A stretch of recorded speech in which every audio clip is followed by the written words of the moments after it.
God that the brothers on the rise now. Endless celebrations all in my house. Levitating now, I'm super duper fly now. London boy, but DC where I reside now. Put the time in while you always yelling time out. And if quit it, cause I know I'm coming with it. You were sitting, you were wishing I was handling my business. Now I got the ball like Harry Potter playing Quidditch. And my business is humongous, you would think that happens in there. Damn man, I'm all that, yeah, I'm all that. Looking for that whip, yeah, that what you call that. I'ma blow up in the summer, have him yelling fall back. And I've always been ahead like an effing ball cap. Man, I came in the game like, whoa. Got a couple chains on me cause I like gold. They told me I'm the best and I told them I know. Cause when I'm in your town, every ticket I sold. Yeah, they saying I'm the man. Facts, bro. Facts, lot of haters. Tell me where they at, though. I'm the new pop, all I do is rap, though. Want me on your song, throw a couple stacks, yo. Woo! Everybody wanna do the same thing, yup. That's why we ain't on the same page. Do my own thing, and I maintain. Flow like water, so I'm going mainstream. I'm going mainstream. Flow like water, so I'm going mainstream. Yeah, I'm going mainstream. Flow like water, so I'm going mainstream. I'm going mainstream. Hello and welcome back to Underground Pro Wrestling. That was very high, Camper. Wow. I didn't think you had it in yet. Wow. I think he's been practicing. I'm proud of you. Well, everyone, we are officially 1 week out from Adrenaline. No, you can stop now. You Did the GM put something in his drink, in his Dragon Mojito? Ruh-roh. You better not. You better get ready real soon, otherwise I'm gonna glue his eyes shut and he won't be able to see Adrian Yamamoto. I can always see the Dragon Lord in my dreams. Oh God, in my heart. Hello, everybody. Welcome back. I'm your center of the table commentator, Madhouse. Over here to this side of me is the always not undead and definitely totally not a demon, Ava. That's me. Definitely not any of those things. 100% alive. And from all the way across the pond, it's Camper. I notice mine doesn't tend to change in any way. No. Well, that's the thing about a good face. It's always the same.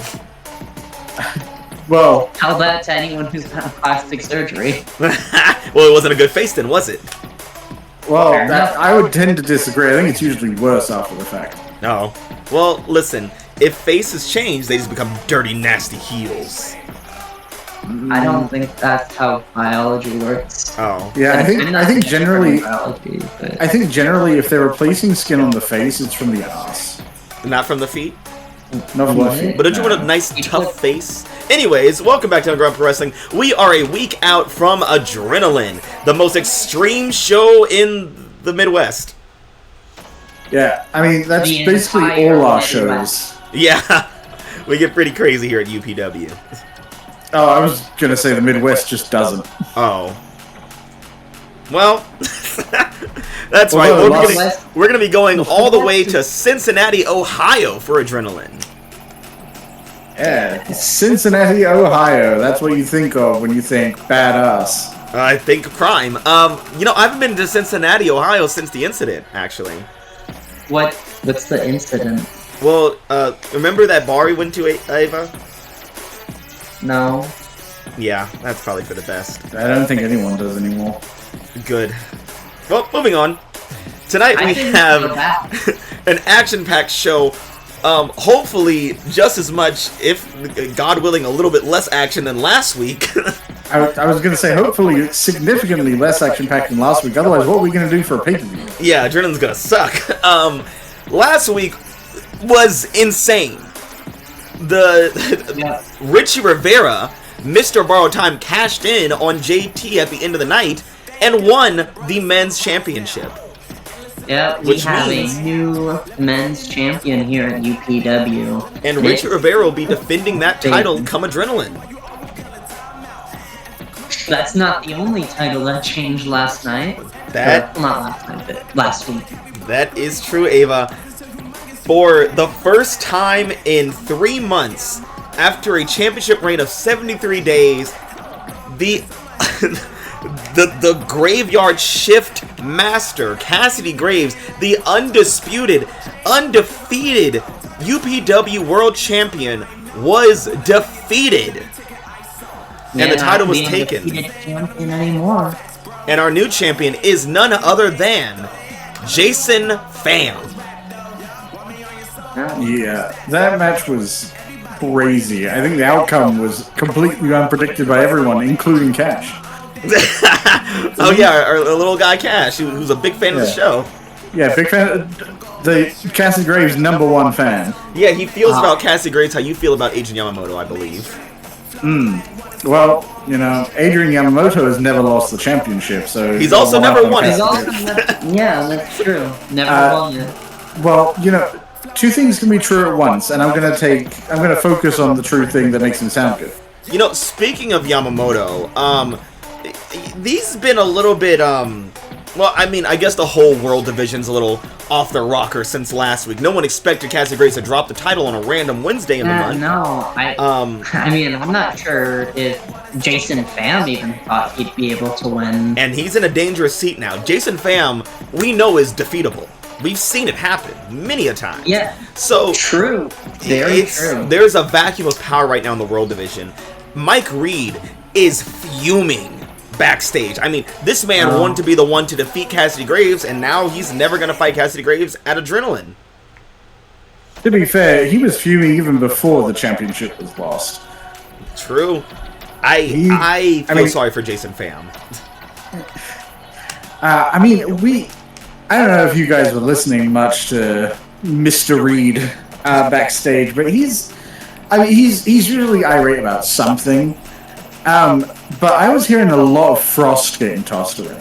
Oh, yeah. Kurtis Frost last week jumped down from the World Division to the Men's Division to challenge JT while he still had the championship, and lost via DQ countout. Very embarrassing for the World Division, and very pathetic way to win. Or to win, I can't imagine that JT feels good about winning by countout. I mean, I don't think, honestly, I think JT, well, obviously, given he had the champion's advantage, he really had nothing to lose. And I feel like he embarrassed his opponent doubly so, given he came down from the World Division. He didn't even need to pin him to make him lose. It was kind of pathetic. And Mike Reed has not let anyone hear the end of it, as I dodged 3 tables coming into work today. Yeah, the fourth one unfortunately did make contact, but they're doing okay. I'm great. Mads has assured us that they are still able to commentate, even with what looks like. Actually, I'm not too sure. I do think that is a shot. That is a shot of a corner of a table. It's fine, guys. It's fine. It's just it's stylish. It fits my hair. Now, the only reason I would say to be cautious about that is because if Omar sees it, he may just jump on it. Well, Mike Reed isn't the only person fuming backstage, especially at Kurtis Frost. We've also heard, Camper, now buckle in, Adrian Yamamoto's been very vocal backstage lately, especially towards someone who we all believed was his friend, Jason Pham. Wait, they were friends? Yeah, they were friends. They were good friends. I'm sorry, Ava. Some of us watch their Instagram stories, okay, and see them hanging out. I don't know what that means. I'll help you with it after, and hopefully you won't get addicted to it. I doubt it. Things get addicted to me more often. Once you see one Yama movie, it's over. You're going to be all in. Anyways, Adrian Yamamoto has been very vocal backstage and on social media about Jason Pham getting lucky at winning the title, which, feels unfair. It was a very grueling match for Pham as well. So, and, Cassidy Graves bowed and Jason Pham bowed to him, and it was a very honorable exchange. It seemed a very fair and clean fight between the two of them. And the title change was accepted by both parties. I don't see where Adrian Yamamoto gets off, throwing this negativity in here, Camper. I wouldn't say it's negativity. I think he's just acknowledging that fortune plays a part in everything. That fate has its fingers in many pies, and it had its fingers right up Jason Pham's pie to help him get all the way to victory against Cassidy Graves, that's all. It sounds like Yamamoto is jealous of Jason Pham's destiny and the fact that his own didn't come true twice. Yeah, I mean, I can imagine Adrian Yamamoto had for so long was saying it was his destiny to defeat Cassidy Graves, which he's been saying that for so long because he's never been able to do it. Okay, 2 corrections. 1, Adrian Yamamoto has never said that his destiny is to defeat Cassidy Graves. His destiny is to be the world champion. That doesn't change depending on who's wearing the belt. And second, his destiny wasn't to win the last few matches. His win was to take the title. That doesn't have a set which he day still or time. failed to do. And it seems like he's jealous of Jason Pham for getting the title, and it seems like he's jealous of Mike Reed for having a shot at the title at Adrenaline instead of him. Yeah, it must feel bad seeing everyone not put in the same amount of work as you do, and they get rewarded more often than you do. It must feel so bad to have so little talent or skill that no matter how hard you try, you still fail. I'm sure that Camper, feels it's okay. Calm down, Camper. It's called determination, Ava. Mm-hmm. Yeah, well, I am determined to see him lose. Oh my goodness. Well, the dragon scales are impenetrable to your snipes. And Not to the snipe graveyard shift, comments. though. Anyways, we also have, as the GM has decided, tag teams are defending in a fighting champion kind of style, much like in honor of Cassidy Graves. However, tonight the Lucha Dragons were able to wiggle out of that one, as Cyclone is not here currently after he was, for lack of a term, benched after pulling a steel chair on Luis Lopez last week in a very weird and mean attack. Yeah, Not I believe. very honorable display from these luchadors. Yeah, I believe Mr. Macho has prepared a 20-slide PDF. On how not to get caught. on how to better operate as an honorable lucha warrior. Yeah, well, tonight, as a little bit of backup, Leo Gutierrez is facing off against Hercules Jimenez, but will be accompanied by his tag team partner as well as Country Dominance. Okay? Gross. Sure, they're here. Fine. Well, we brought up Mr. Macho. Mr. Macho was currently the #1 contender for the men's title, and was, geared up to face JT, a very respectful match.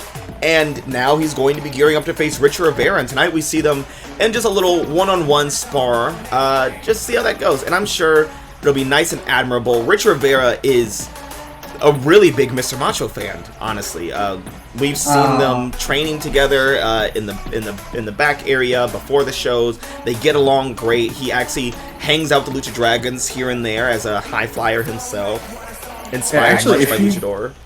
There's been a few kind of documentaries milling about the beginnings of UPW, and one of them took place in Richie Rivera's bedroom with an interview where I may have spied a Mr. Macho poster hiding behind the door. I believe it. I mean, Richie Rivera, he loves superheroes, and what's the next best thing? A luchador. Yep, capes, masks. What more could you need? Also, honor, skill, courage, bravery. Okay, yeah, well, those are also very important. All things Mr. Macho is seeping. I'm sure Macho and Richie Rivera will have a wonderful Mr. Macho might as well be a shepherd for how much wool he's pulled over your eyes. Ava! You're right, he might as well be a shepherd for all the lost, scared sheep that he has manually, physically guided into their pens when he actually did some shepherding work out of charity. Yeah. The sheep that he brought to the slaughter. Well, we're also looking forward to, at Adrenaline, Fabulous Truth will be defending their title, not against Varsity Club, not against Disciples of Darkness, not against High Voltage, and not against Too Cool, thank God, but against a brand new tag team to UPW. I was going to say, I think that's everyone, isn't it? A team can just come in willy-nilly and go straight for the top? I mean, to be fair, that is what our women's champion, our current women's champion, Rachel Voda did.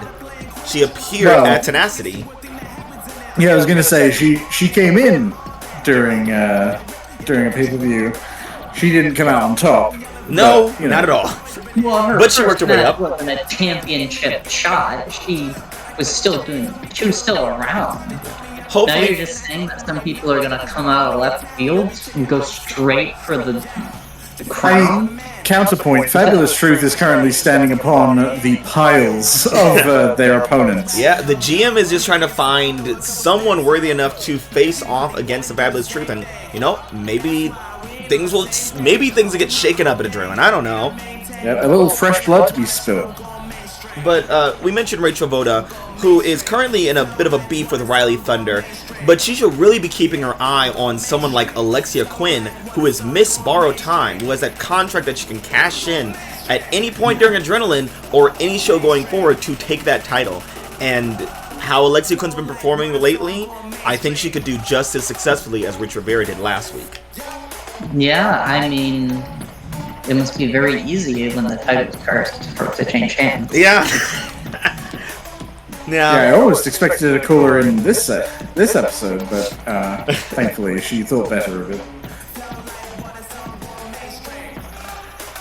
Well, this is our going home show, guys. This is the week before Adrenaline. I'm excited. I know you guys are excited, and I know those titles are probably cursed. Yeah, At least one of those things is true. Are you telling me you're not excited? No, I am excited.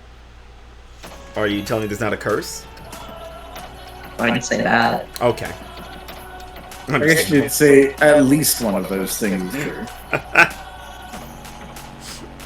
Well, let's get into our first match, which is Leo Gutierrez of the Los Guerreros versus Hercules Jimenez of the Lucha Dragons. Yeah, Leo Gutierrez and friends. Leo Gutierrez and friends, yeah. There's a lot of people coming with him down to the ring tonight.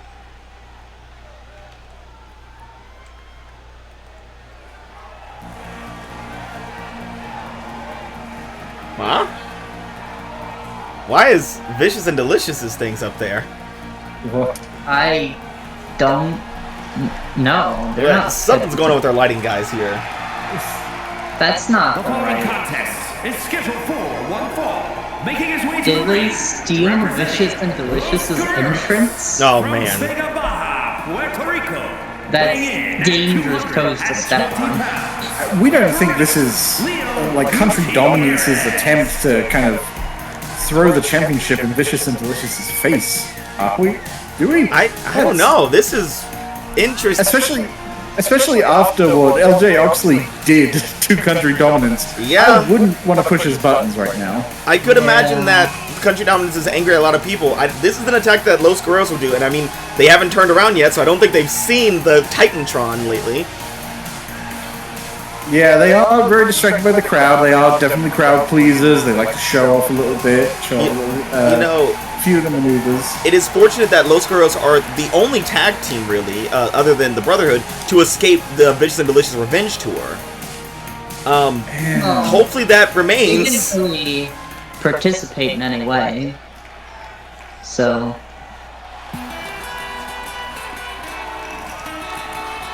Okay, well, at least this seems accurate.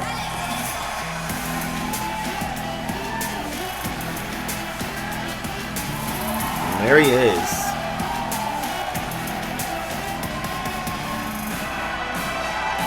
Yeah, it is an unfortunate shame that Psycho Cyclone has been From Caracas, given a bit of a yellow card over here, but 235 pounds. One half of the but what can you do? Pro Wrestling Apparently, hitting your opponent after they've been defeated with a steel chair is frowned upon. well, Yeah. fortunately, Hercules Jimenez is definitely one of the more independent members of the tag division. I mean, he's gone after, to his detriment, Cassidy Graves all by his lonesome before. Yeah, but right now he's looking at 4 other men, 3 of whom could, do something to screw with the match or get involved in any other way. And I'm going to be honest, I don't trust Country Dominance as far as I can throw. I think he's probably safe from Lopez, at least. No wrestler has ever interfered with a match while we've been Many have. In the audience. No, I haven't. Not that I've seen, and not that any ref has seen either. Do we not recall the Disciples of Darkness throwing in chairs into the ring from the outside? Many a times. I don't now happening. this is an interesting matchup. Hercules Jimenez, obviously a high flyer, but definitely has that power and strength factor of the Lucha Dragons. And Leo, while resilient, is much more used to flipping around, and he's really got to make some distance from the veteran luchador here, the strongest luchador. Yeah, it is tough, I think, for any high flyer from the tag division, because usually you can rely on your teammate to set up your opponent. When you're a high flyer all by yourself, when you're used to having a partner, you really have to make those openings and hope that they stick long enough for you to get in position. Right now, Leo and Hercules trading an even amount of blows, a little bit of reversals, ducking, bobbing, weaving.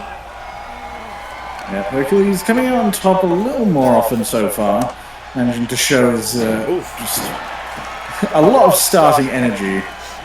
Yeah, but overall, taking it pretty easy, both of them conserving their energy, not moving too fast, not hitting the ropes too hard just yet. Yeah, it's the beginning of the match. They're probably looking to save the heavy hits for near the end. Oh, it looks like Hercules is looking to end it right now. Oh, big leg drop from the top rope. Ooh. Oh, and all of his friends covering their eyes in displeasure. Going for the pin. Oof. Now, let's talk about Hercules here. He incited the wrath of LJ Oxley and Kenny Valentine. He challenged Cassidy Graves. He is probably the most, before last week when Cyclone pulled out that chair, was the most unstable and unpredictable luchadors in the Lucha Dragons. Yeah, it looks like, after Cyclone pulled out the chair, though, it looks like the others might be following in his footsteps. I haven't seen anything untoward from Hercules yet. He's been wrestling a clean match fairly dominantly so far. Oh, now jumping down in the manager area, scaring them all off. That's Christian Dallas completely leaving. Just reminding everyone that he survived Oxley. Barely. Granted, with the assistance of the Lucha Dragons keeping him very busy. Oh, look who it is running over here. Yeah, get a better view. He's trying to get real close. And almost into grabbing. It looks like he was saying something to Jimenez there. Now, reminder that Dallas was the one who joined Jimenez when they jumped Kenny Valentine back at, was it Breakout, right? I think so. They both got to get back in the ring, hurrying up. Look at that, respectable, jumping back in. Yep. Leo a little faster on the uptake and getting into the ring, giving him an opportunity to. Now Leo is taking his time here, not what I would do. A little bit of power slam, setting him up for something here. Oh, interesting. A little, it doesn't really feel like he put in much work there. Yep, and there it is. Yeah, no, I'm not expecting much from that. So maybe he's trying to play mind games. Letting that rookie nature show, really. Yeah, a little uncertainty, a little indecisive.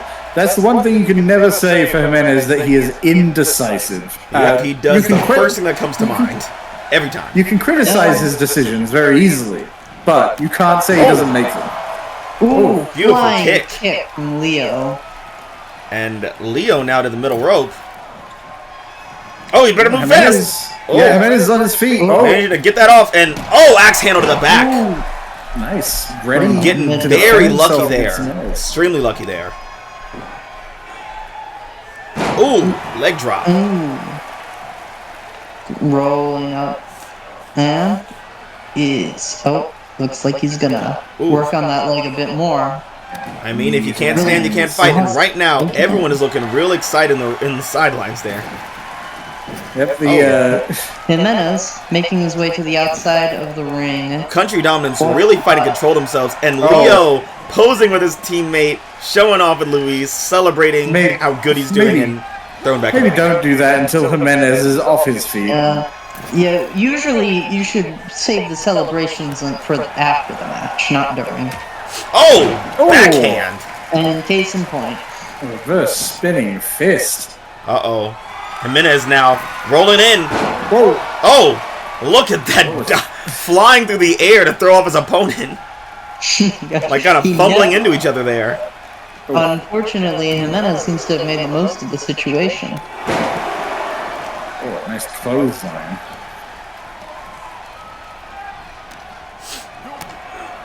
Uh-oh. Charging up. Ref is in the way, but he's fine. Oh. Oof. And working on Leo's arm again. Really kneeing it. Everyone knows a high flyer's strength is their arms. Well, the thing with a high flyer, especially in a one-on-one match like this, if he can't almost Leo now he has going in, face buster. Straight Right down, into the pin. going for the pin. Is this it? Oh, really close, inches away from victory. Deep 2 though. Uh-oh, now he's going up to the top rope. Left a bit more. There's enough energy left in him.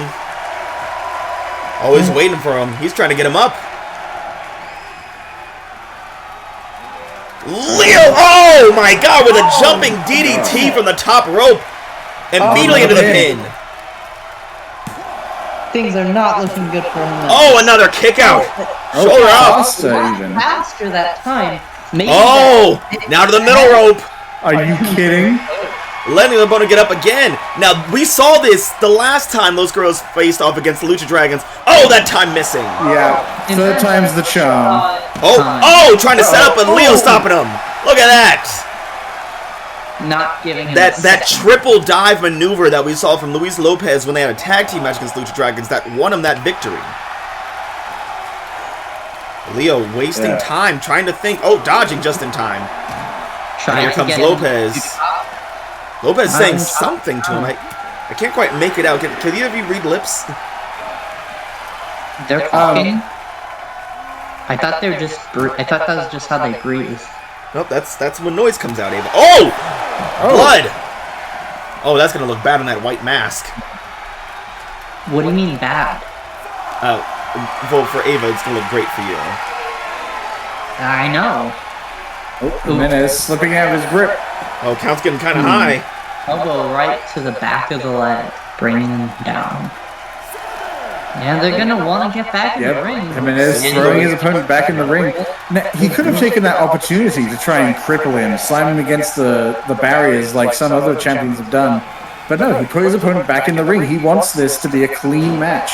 It's like he's trying to redeem himself, but Cyclone's trying to bring out that old nature of him. Oh! Leo now fighting back. Yeah, luckily not the side that turning backwards and landing it. Ooh. Seems to have hurt himself a bit in the process. But Smart move from Gutierrez here, not going for the pin right next to the ropes. We've seen that happen a lot. People going after a cover when their opponent's like halfway out the ring. Under the top. Oh, big elbow drop misses. You see the height on that thing too. God, I don't even want to know how that would felt. have been devastating, but luckily Jimenez chop. Chop. Oh, and a kick. Kick straight to the front. He is taking control of this match. Now he's there. Oh, jumping back up. And meeting a foot right to the face. Oh my goodness. Yeah. Jimenez, unfortunately, I don't think has the timing down of that move. But here goes Leo trying to set up for the same thing, maybe. Oh, and taking a kick himself. A very similar kick, in fact. A little payback. Oh, jumping DDT. Jesus. Oh, into a quick pin. Covering it fast. Is this it? Oh! Not quite. An authoritative kick out. And look at Luis on the sidelines, laughing, grinning for his teammate. Yeah. Hercules is trying his best. He feels like he should have won by now, obviously. but Leo is putting up more of a fight than he anticipated. This lion is not going to be as easily slayed. Oh, beautiful suplex. That's a great point. We all realize this is Hercules versus the lion, right? Oh, you're right. Oh my goodness, I love mythology. Oh, here he goes. Again. Oh, reverse into a spine buster. Just rolling across his opponent. I mean, Hercules versus the lion, we all know how that ends. Hercules gets some new clothes. Oh no. Poor Leo right now. Spine is on fire, and Hercules is exploiting every inch. Yeah. That's gotta be burning. Now here he goes. Oh! Beautiful! Oh my goodness! Oh, that took a lot out of him. Does he enough to lock in that pin right now? Unfortunately, he did kind of wind himself on the impact. Oh! Yeah, the time it took him to recover from his own move. Here he goes just again. Enough time for Gutierrez to recover. Oh! Leo wasn't able to move out fast enough. There's going to be another cover. Reeling from the hit. Giving it his all. That's got to be it. Yup. Yeah. That'll be it. And he barely had enough strength to lock it in that second time. Hercules slaying the lion at what cost? That is a big maneuver, but you can see the impact it has on his lungs, on his chest. It is definitely a pure victory. Beautiful. Beautiful form, though. My goodness. Astonishing. Well, that is still though, the Los Guerreros will be challenging the Lucha Dragons at Adrenaline. Here is your winner, Hercules. Yep, but despite the blood streaming down his face, Hercules has proven once again the Lucha Dragons are nothing to be trifled with, even by their Lucha rivals. And right now, Country Dominance looking pretty upset on the sidelines there as they comfort Leo and Luis. I don't know why they're still here. They're not fighting at Adrenaline. Yeah, I don't know. I mean, I can imagine that being Texas boys, they're not exactly fans of betting on losing horses. Well. Yeah, so at least, let's hope they're not supporting a lost cause. Oh no, that'd be horrible for Los Guerreros' sake. Well, up next, Mike Reed has been, I think the rumbling in the back room has finally gone down to a murmur, as he has agreed, someone has agreed to face him, and that is someone he's been looking for, Kurtis Frost. Yeah, I will say I went backstage pretty recently, right before the show, and I thought someone who was maybe put some tea on was warming up a kettle. But then Mike Reed walked past me, steam out of his ears, and turned out he was the one whistling with rage. Yeah. And he was just murmuring something, just under his breath. And granted, it was still very loud because he is a very boisterous. Very boisterous, that's a good term. And I did hear the name Frost come up quite a bit in his murmurings. Was it between all the fucks and assholes and dumbass? Yeah, and Phams, yes. Oh, and Phams, yeah. And not a curse. Were there any graves in there? Funnily enough, no. I don't think Reed has a problem with graves, except, of course, that he lost. I would imagine think, that he'd be upset about that. We talk a lot about Mike Reed. We know that he is a big, meaty monster of might, but he's also, kind of a nerd with mythology and stuff. Don't tell him I said that, please, for the love of God. But is also, I believe it was one of you two who brought up last week, kind of superstitious. Yes, that's in New Orleans. And he's from New Orleans, and he is 100% believes in those cursed titles. And between all the many things he ranted about, one of the things I heard the most was Frost has brought the curse back to the World Division, and that's why Cassidy Graves lost. Which, I'm sure our number one fan, Cash, would be very upset to hear that. Superstition. Yeah. Good old Mike the Salt Reed coming in to purify things. Well, how do we think this is going to go? It's Mike Reed and Kurtis Frost. I think we should probably prepare a gurney for Frost. Maybe Frost could turn this around. Maybe he can pull out a victory. No, I don't think so. I think we shouldn't prepare a gurney. I think we should prepare a hearse. Yeah, I mean...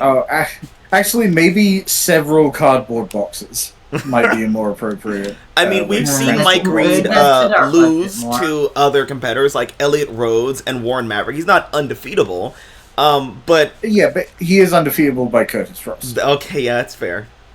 You know, but look, I will say Mike Reed isn't on his A game. His head is everywhere, it seems. He's not ready for adrenaline. He was prepared to fight Cassidy Graves. He seems structured, and now everything is kind of going every which way but up. Look, I'm just saying, if you get counted out in a match against JT, how do you expect to beat Mike Reed? Yeah. Yeah, I would also argue, like... Granted, Mike Reed's rage has worked against him in the past in multi-man matches because he focuses a lot more on the last person who wronged him than the objective. But this is a one-on-one match. There's nothing to distract Reed. The only target in that ring, unless the referee makes particularly bad calls, is Kurtis Frost. I don't think he can withstand the full might of Mike Reed's focused fury. Yeah. No. I can't argue with that. Thoughts and prayers to this man. Sorry to this man. Should we call his family? No. Oh. They're what watching. Family? They're watching. Mike Reed already came for them. Look, they have to watch. It's in the contract. Oh. Yeah. Is this like a Hunger Games situation for them? When Mike Reed sends Frost to the underworld, that's where he'll get to see his fans and family. Making his way to the ring from Columbus, Ohio, weighing in at 260 pounds, the Iceman, Kurtis Frost. The Iceman, looking a little shaken as he's looking a little melted, a little thawed as he's coming down. You know, without Practically shivering. You know, nervous for a good damn reason. Yeah, and Mike Reed has never been the world champion, but I feel like people are just as wary of getting in the ring with him as they are Graves. Yeah, he might not have any titles, but he does have a title, and that title is Big Bad, the Reaper. He is a presence that both physically and metaphorically looms large over the entire world division. From New Orleans, Louisiana. I mean, just look at him. 340 Camera pounds. can't even capture his entire figure. The Reaper. This man is 6'8", 340 whatever pounds. He is a titan in the UPW. Like, look at him. Yeah. He's a monument. That little onesie does not fit him. Oh my That goodness. is the biggest we had. See how his big old boobas are just slipping right out of there? You can barely contain them. Yeah, the nips are a good, like, half a foot away from the bands. Because they are held aloft by muscles. What a big meaty man.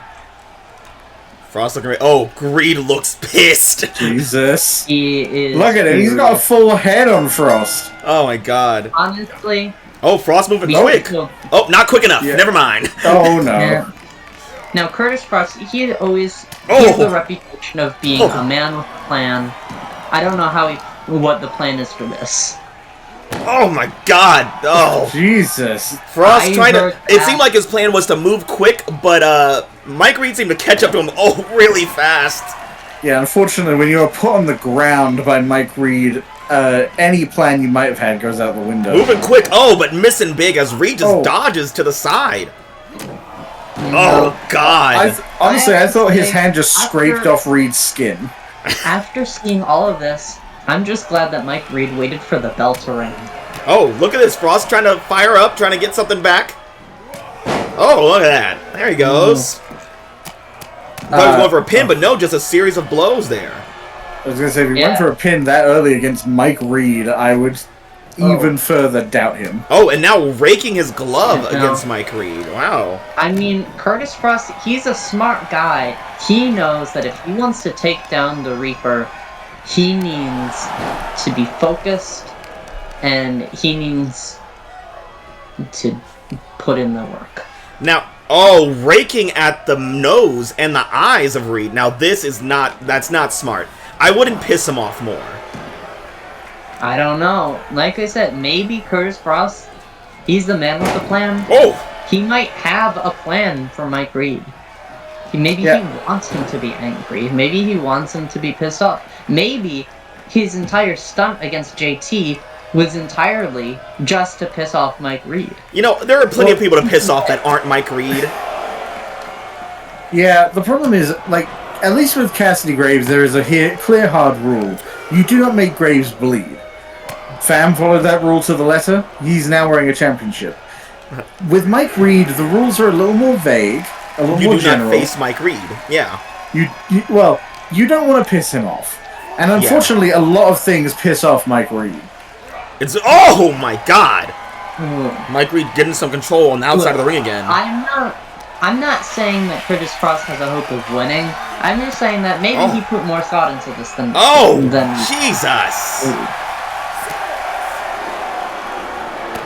Clearly, though, setting Reed down. If he did a match against Mike Reed, it wasn't enough thought. They got to get back in the ring if they want to do this clean, but it looks like Frost is looking for a count-out victory. Yep, trying to win the same way he lost. And look at that, standing Reed up. Reed trying to wake up there. Immediately, he's back. Oh no. Frost seemed to take too much time looking to the side there and, grabbed by the back and, fighting out. And it's kind of scary how Reed just eats the blows. Yeah, I was going to mention, did you see... Okay, just got redirected off to the side. As if he weighed nothing at all. Did you see how Reed just... not only didn't react much to that punch, but how high Frost had to swing to actually hit him reach in the him, face? yeah. So basically on his tippy toes, trying to get a hit on Reed. Reed pushed him off again and, kicking his knee out from under him. Kicking his legs out from under him. Jesus! Telling him only people in the World Division stand in my ring. Looks like Reed's elbow almost hit the ground, but he swung off of it. I don't know how he did that. He's more agile than we give him credit for. I think his elbow did hit the ground, he just didn't care. Deadlift powerbomb! Jesus! Outside of the ring, right onto the mat. A knee right to the side of the head. Stomping at the leg. That time the elbow hit him all in the chest. So much body weight, so much muscle mass coming down in one pointed elbow. Can breathe after some hits. God, please, Mike. Counts up to 7. Does Mike want to put this away in the ring? He sure does. Yeah, he doesn't want to win by countout. He wants to remind Frost and everyone else that this is not about technicalities. This is about power. Pulling him to the center of the ring now. Power is something that Mike Reed has in spades. Frost back awake. Firing off on Mike Reed again. Is he going for a pin? Okay. Get that one. Kick out at 1 from Reed. Of all the things that are melting in the ring tonight, I think one of them might be Kurtis Frost's brain. And did you see how quick Reed got back up and Frost still fighting? Yeah, he is deceptively quick. Still trying his damnedest to get one over on the Big Bad Reaper. Letting him get up, not a strategy I would do. And trying to choke him on the ropes, but it's like Reed's neck won't even reach the top rope, it seems. Yeah, he just flexes his neck and it expands out to safety. Man. That punch nearly knocked him out. Did you see the spray from his face as it made contact? God, the axe handles on his spine. And just, my goodness. Hitting him down. A little stomp. Power Mike Reed possesses. Now we know Mike Reed loves the adoration of the fans, and no. To the river Styx. Taking a ride. Into the pin. Is this it for Kurtis Frost? Oh, Not just quite. stay down, Kurt, please. Oh god, we know another one's gonna come. Oh, he's got him up. No, this might be worse. Oh, God! Oh, another Oh, no! It's and now the underworld! Into the pin. And this has to be it. Oh, Frost No. still fighting back. Frost Kurtis Frost. refusing to give in despite being hit by some of Mike Reed's heftiest attacks. Is he gonna do it again? Oh, Frost now.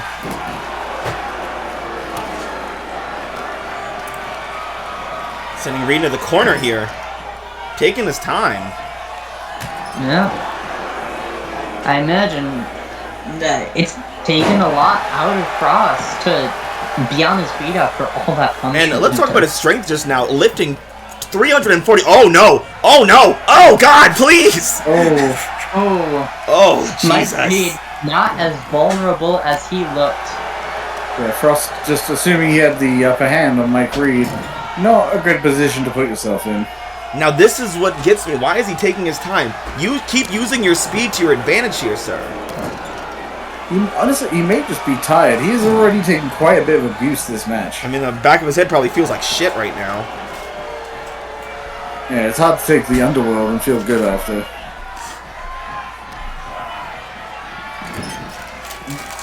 Just seems his strategy seems to be trying to keep forcing Reed into a corner. And Yeah, and right now it's, I mean, that metal will probably hurt a lot more than anything that Frost can throw at him right now. Oh, and again, Reed reverses.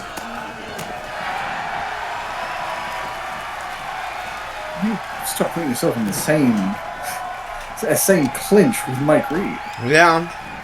He's not a fool. He knows what you're doing. He sees your pattern. Oh, fist hitting the mat there. Seems like Kurtis has a pattern of his own. Getting Mike back in the corner again. Whatever. Oh. I mean, Kurtis seems to think that this plan has some value if he's continuing to do it for so long. I mean, I guess he's stubborn. Sometimes that pays off, right? Oh, a little wind-up elbow. Mike Reed out in the ring, spilling out. Reaper out of the ring. What's gonna do here? Oh, a submission hold outside the ring? Trying to put the hurt on And Reed. he can't even pull Reed's neck all the way in. Oh, yep, there it goes. Yeah, Reed is not going to let that one slide. You see how he's flexing his neck to resist? Oh, Frost trying to get a little wily, trying to keep out of there. Probably a good call. I think Reed was about to throw him onto those steps. He saw fate and ran away. Oh, and now Reed into the steps. Oh. Now see how Kurtis Frost is using the environment against Reed. He knows that when it comes blow for blow, he's not beating Mike Reed in a punch and fight. So use every bit of metal and wood and leather that you can legally use to stop him, and maybe even get a count-out victory, or eat the barricade. Yeah. Even during just normal rules, there are weapons all around you if you know how to use them. Reed now in the ring. Count as at Every 8. plan falls apart the second you get into the ring with Mike Reed. And look at Reed showing off here. Frost quickly running back in. Ooh, not letting the count out happen like last Oh! time. Reed catching him quick. Reed actually seemed to know how long you can the crowd. Deadlift military press. Walking him around the ring. Oh my goodness. A titanic display of strength. Oh, Frost up again. Kurtis Frost. This time Reed rolling out. And now Frost going out. And now Frost back in. And now he's caught. Oh dear. They're playing mind games with each other. Oh, going for seems to be a reverse backhand, but in the corner again, using that corner as a weapon. And, Yeah. this time Reed waking up. Reed saw it coming. Oh! Oh! Oh, a suplex into the corner. I'm making him face the corner this time. Ooh, tried to grab him, able to slip away just in the nick of time. Uh-oh. Ooh, not that time. Reed able to get behind him. Oh. He's about to get hung up again. Oof. Oh! Oh, no! Another. Underworld! That could be it. And it's over. And it is. Mike Reed wins. And this is a man Jason Pham has to face next week. There was very little Kurtis Frost could do to put a dent in him. Like, the most he could do was use the stairs.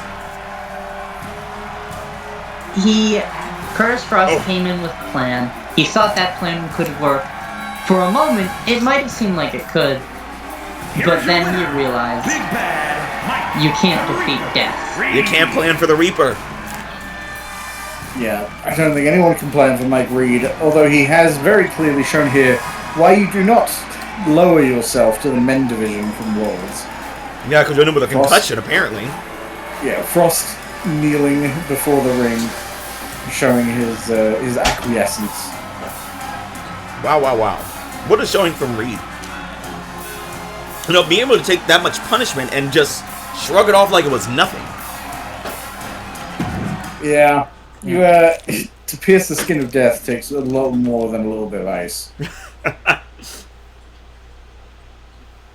Well, next up we have a little showcase between competitors that we will be seeing at Adrenaline, Mr. Macho and Richie Rivera, the new UPW Men's Champion. Now, Yep, well deserved. He earned it. This wasn't one of those cheapo matches where no one's really sure what happened. Now, we know that Richie Rivera is a big Macho fan. He loves Mr. Macho, and Mr. Macho likes him. But, you know, I can't overlook the thing in Richie Rivera's life that is Diamond Diaz. How is that in his life? She's just always around him now. She's in his Instagram stories, on his Snapchat stories, like they're friends on Facebook. Like, are they like together? What, you're saying they can't be friends? Is that illegal now? I don't think Diamond Diaz is capable of friends. There's no such thing as platonic in the UPW. Yeah, and Diamond Diaz doesn't know what friendship is. How do you know? Have you ever talked to her? Name one person who would say they're a friend of Diamond Diaz. That's not yourself. Richie Rivera. Okay. I walked into that one, I guess. But listen, I don't know. I think Diamond Diaz, I don't think she's the best influence on the Wonder Kid, okay? I don't see how that could be any further from the truth. Diamond Diaz is an incredible competitor, and if she wants to take Richie Rivera under her wing and really show him Let's get him in the ring ways to rise through the ranks, and I say what is this? Oh, Macho not showing respect to Richie Rivera, almost like, did Rivera disappoint Macho somehow? Rivera's certainly not happy about it. Oh. Yeah, Mr. Macho isn't a fan of Richie Rivera as much as you thought. I mean, they were a few days ago. Oh, into a pin. Kick eye at one. Wow, now that is a little show-offy as a new champion. Off the springboard. Oh, a big kick. You know, it's part of being the champion. You gotta make a statement. You gotta show people that you're not just any other competitor, that you're the champion. Oh, look how fast Richie's moving. And Richie's showing off in the ring now. Oh! Eating dirt. Yeah, unfortunately, high-flying maneuvers a little harder to land on a luchador who is very experienced with them. And Mr. Macho is probably the most experienced luchador we have here at UPW. Probably rivaled only by Black Blaze. Who? That guy he killed or whatever. But yeah, like so Mr. Macho thought to offer Richie a handshake, but then took it back, almost as though he oh my God! Jesus! Almost as though he no longer supports Rich Rivera, the hero of UPW, or as the self-proclaimed hero.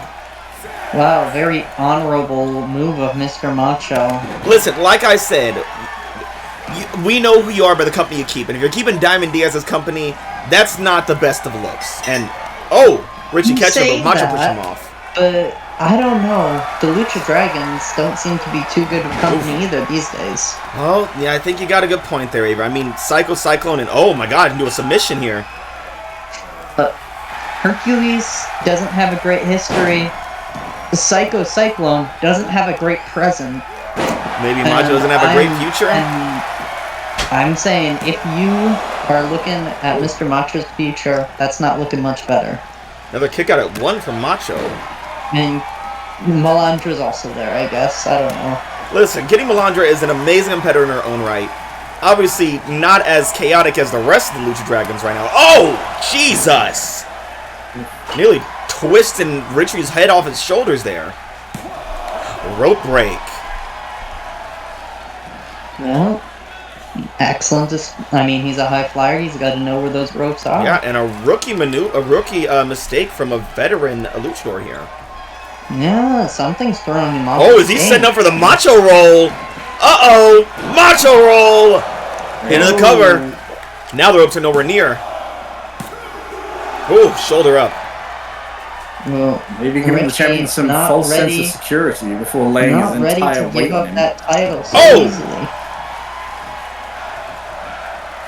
Oh my goodness! Turning him inside out with that stomp.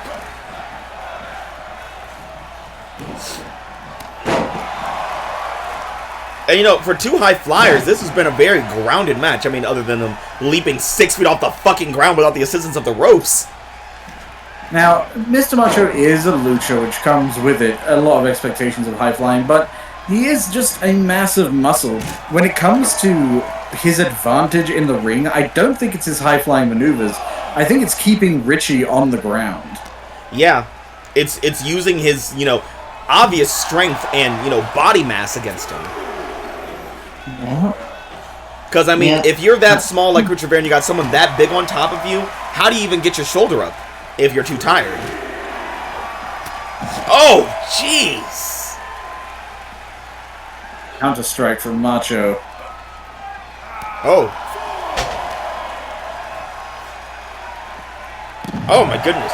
And this is actually kind of sad because this is a hero of Richie Rivera, and it's a shame that this match started off on such, rough terms, honestly. Yeah. Mr. Macho is quite the hardliner when it comes to honor. This is why Psycho Cyclone is not here tonight. He's an absolutist. Mr. Macho does not get along very well with people he thinks are disrespecting any given code that they're sworn to. And he takes professional wrestling very seriously. Not to cut you off there, Kimber, but I don't know if you saw what Richie was saying while he looked at Mr. Macho in the corner. He hesitated for a second, and he said, "You made me do this." Right before drilling his knee into his eye and making him bleed, and a crossbody into the cover. Oh, and Macho just throwing him off. Oh. I mean... Uh-oh, we've seen this. The Wonder Salt! Ooh. Delaying that pin a little bit. To see. Oh! What? Oh! No! Wait! You saw what I saw, right? Did he? Macho grabbed the ropes. The ref didn't see it. Too little, too late. Richie seemed to have maneuvered his body in just the right way to cover that Macho's grabbing the ropes, and the ref did not see it happening. Look at the replay. No. There's the 1, the 2, grabs the ropes, and then a 3. It almost looked like Richie snatched his hand off the ropes before the ref looked. Well, maybe Mr. Macho should have been stronger enough to grab the rope sooner. Wow. I don't know about this new Wonder Kid, guys. I mean, I don't know. If Mr. Macho wasn't impressed before, he is not going to be a fan of Rivera after that. Oh, man. Well, I mean, just think about Rivera. He has come so far. He's the champion now. And he wanted to share that with his hero, who turned away from him. I'm glad that he has a friend like Diamond Diaz who can support him when the people he believed in turned their back on him. We know who Diamond Diaz is. Diamond Diaz only supports someone insofar as they have something she needs. I think the only reason Diamond Diaz supported Rich Rivera is because he had the briefcase, and now because he has a championship. Before, she had nothing to do with Rich Rivera. She didn't know about him. She didn't care about him. Yeah, the friends that you make... All relationships are transactional. The friends you make when you are rich compared to the friends you make when you are poor are completely different types of people. Diamond Diaz... Which isn't his name.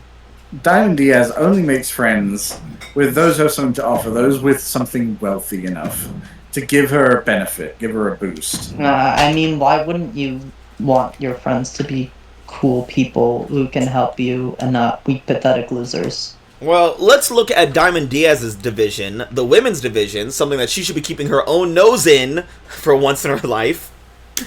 As we're seeing tonight, Rhylee Thunder taking on Ivy. Now, Rhylee Thunder's been on kind of a hot streak lately. She is touting herself as the embodiment of adrenaline and is looking to challenge Ravo at that pay-per-view. But, you know, her and Ravo haven't gotten off on the best of terms lately. Ravo's been trying to get one over on Rhylee and has been flopping, basically, miserably, most of the time. Not been doing too well. Not at all, not at all. It may be the curse. I think it's a curse. Given the fact that she was doing spectacularly until she put that title around her waist. I don't know. Oh, let's give her the... Oh. What? Oh. Okay, why is she here? Yeah, she's not in this match. Looks like she got some choice words for Thunder. This is obviously to distract Thunder before her match. Oh, she got a little chair out. Looks like she's going to be watching the match. Okay, I guess she just wants to watch. That's fine then, I guess. Sure. What? Keep it clean, Ravo. Watch all Keep the it time. clean. It's not a problem. Oh, big kick from Rhylee to start off the match. Kind of looked like Thunder was moving before the bell went off, but... Their body's been coming to contact until after the bell rang, so it's legal. I mean, she's got a point there, Camper. That is true. I don't know. I feel like go should mean you can move now. Listen, I don't know how you guys do traffic lights from across the pond, but people start going at the second red takes too long. I mean, that's how it's supposed to go, isn't it? Yeah. If that crosswalk says don't walk, you look both ways and pray. Oh, and look at this. Now, Rhylee Thunder is an astonishing hardcore wrestler. I can only imagine the things that she's going to unleash at Adrenaline. Oh, yeah. She's a scrappy fighter. She loves using weapons. She loves using the environment against her opponents. She is kind of a nightmare to face. Oh, yeah, no. And in that kind of environment where there's no rules, no regulations, everything is legal, it's gotta seem like a should be like a kid in a candy store. And, you know, if I was Ravo, I'd be kind of worried because you don't have the champion's advantage in Extreme Rules match. Yeah, there's nowhere to run. There's nowhere to hide. She could go out into the streets and beg for help, but no one would save her. And she'd turn around and she'd see Rhylee Thunder with a kendo stick. Or worse, a car. A car. Oh, look at that. Ivy using her strength against Rhylee Thunder, but Rhylee quickly kicking out. Rhylee experienced with how to get people out from between her legs. Rolling to the side there.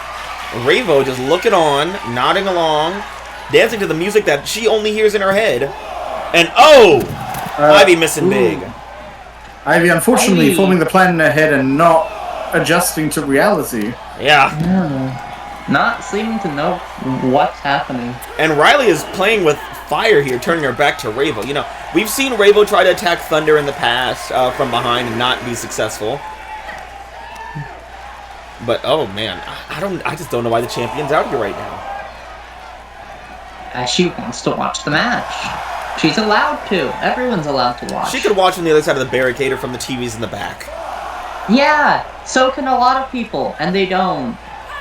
You could watch from behind the barricades or from the back, and you're here at the commentator's table. What's next? A bunch of randos are going to start coming up here and watching us from our table.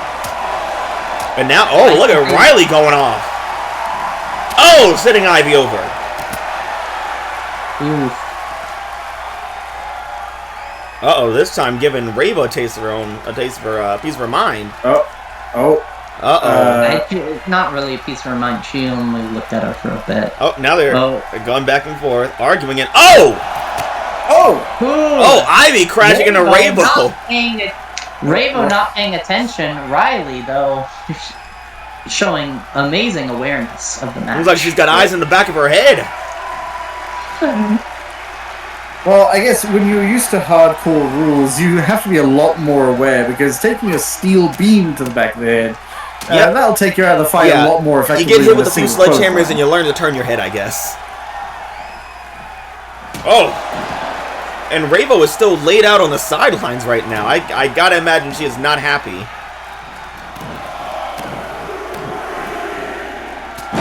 And, you know, technically, Ravo did not hit any of the competitors, so there's no DQ. If anything, Ivy hit her. Oh, Rhylee now. Oh, big forearm. Into the cover.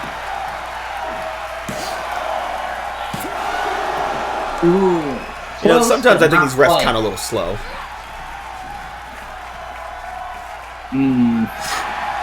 Oh. Those little hooks there. Rhylee Thunder. Oh! Fists shoot out like lightning. Uh-oh. And after lightning comes thunder. And here it comes. Oh! Blocked by Ivy. I just saw her coming as she was getting to her feet. Oh! Wow! Oh my goodness. What a shoulder toss. And with one shoulder at that, like, just pure strength there. Going for a pin. Rhylee's still fighting on. There was a lot of force in that kick. Ivy recovering quickly. Big split. Oh, across the neck. Oh my goodness. Wonder what that feels like. Either really good or really bad.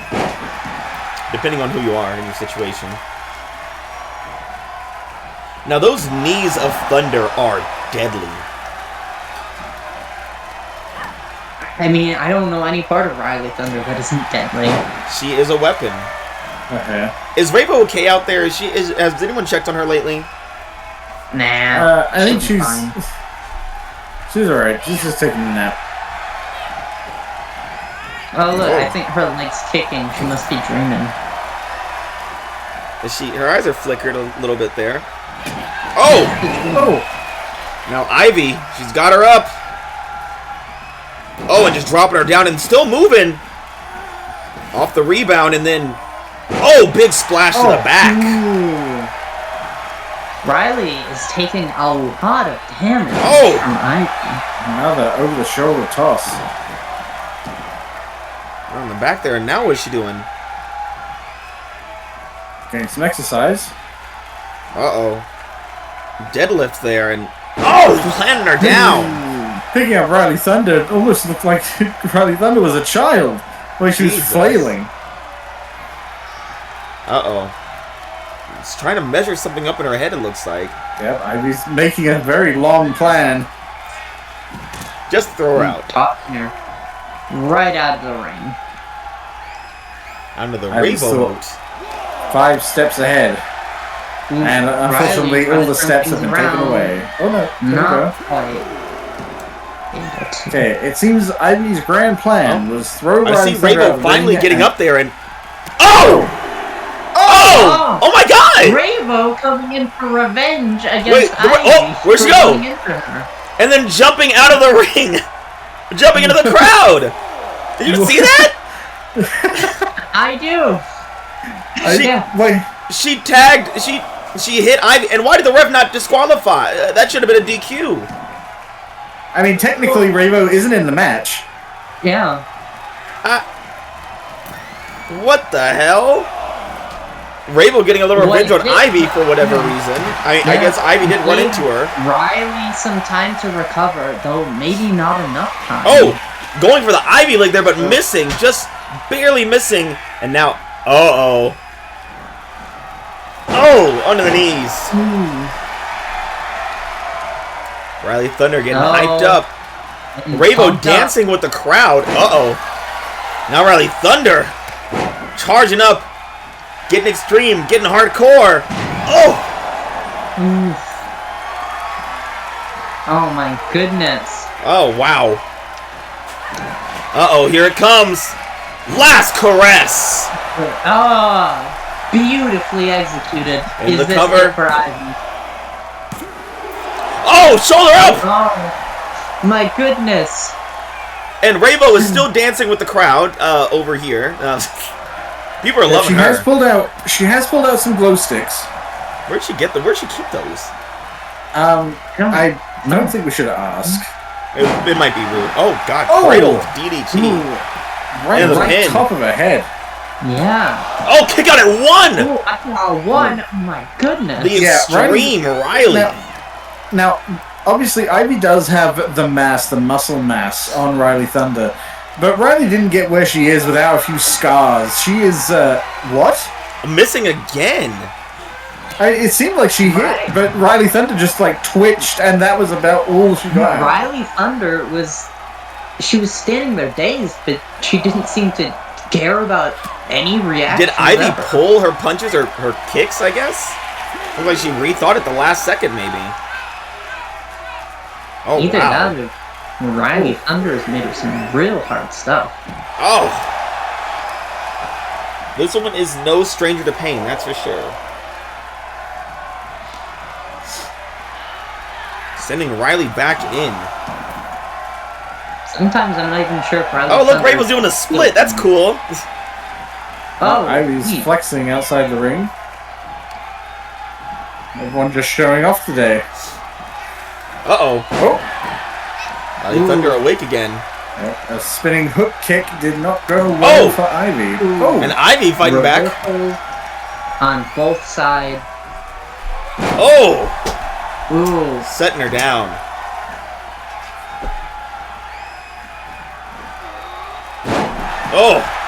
Another over-the-shoulder throw. I'm a big fan of them. That's gotta be it. No, not quite. And staring her opponent in the eyes right now. Yeah, Ivy almost afraid that Rhylee's managing to outlast some of her bigger maneuvers. You see right that into the gut. punch right to the gut, right in the kidneys. Another reversal from Ivy. Into the choke bomb position. Planting her down. All that power. But everything Getting out of the ring ahead of Rhylee Thunder, predicting her movement. I mean, every time Ivy is hit. And look, Rhylee, Ravo's still over there with the keeps crowd, getting hanging out with those back. guys. Who's taking shots? What? So wait, are you telling me the women's champion came out here, antagonized the #1 contender, then attacked just a random competitor, and is now just dancing with the crowd, free of consequence? Well, didn't attack a random contender. She attacked Ivy. Someone who attacked her. It was an accident. Yeah, I think actually Ivy was trying to attack her opponent, and Rhylee Thunder happened to just redirect her. Well, maybe Ravo probably doesn't realize that. She's not exactly the smartest person. Ivy looking to do some high flying up on the top rope.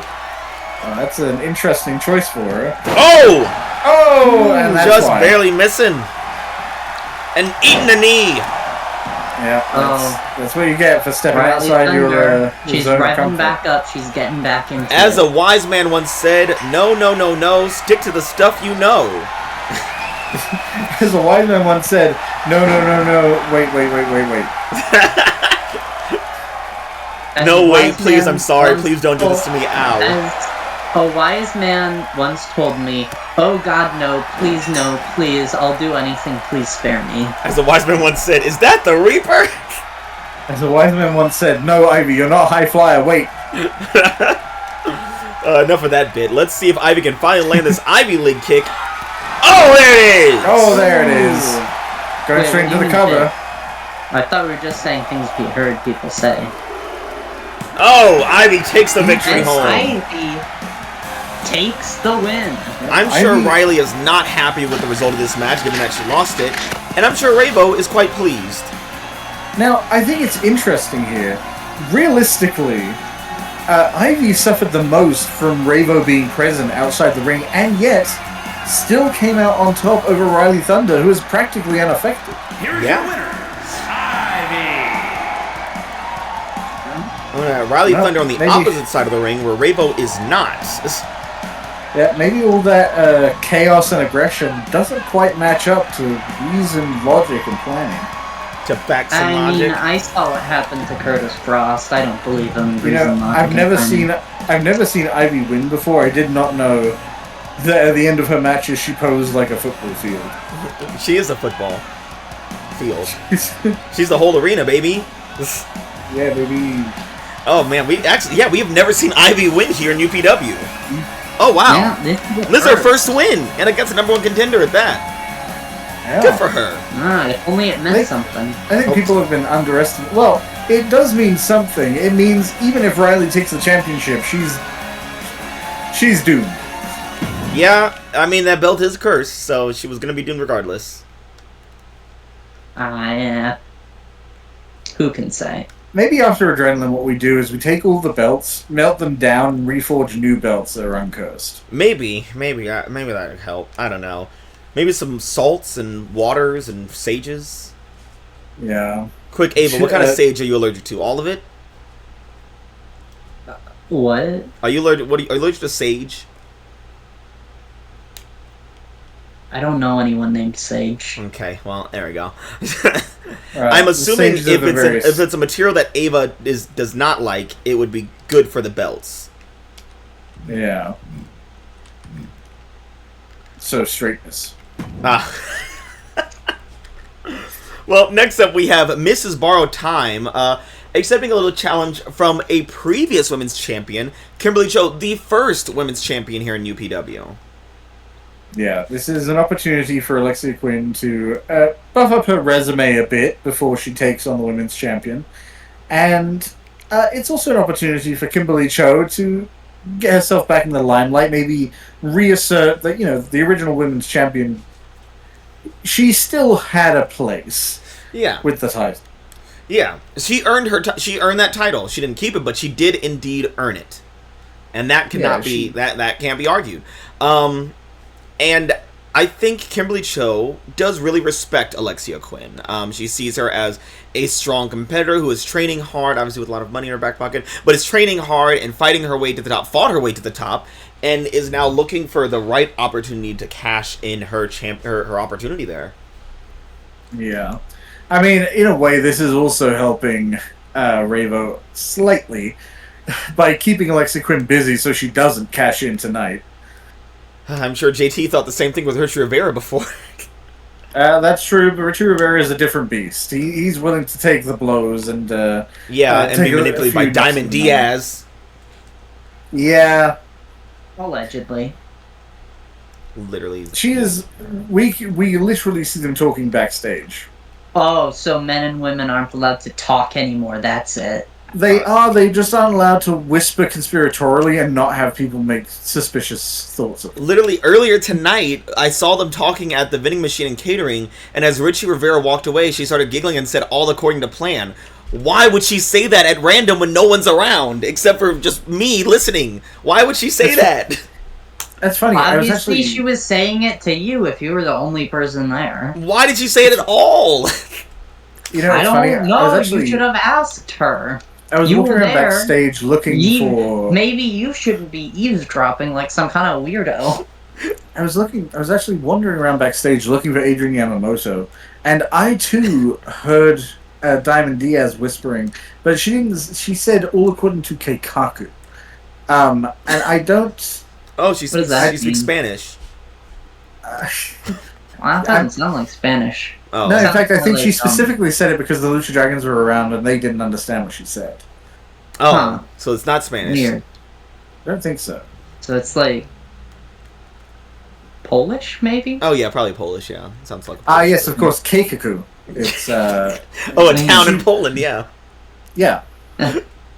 Okay. Well, glad we got that cleared up. Oh, I mean, I'm glad she's got a lot going for her. She's a smart girl. Yeah, but now we can focus on the current match between Kimberly Co. and Alexia. Kimberly Cho. The hell was that, Camper?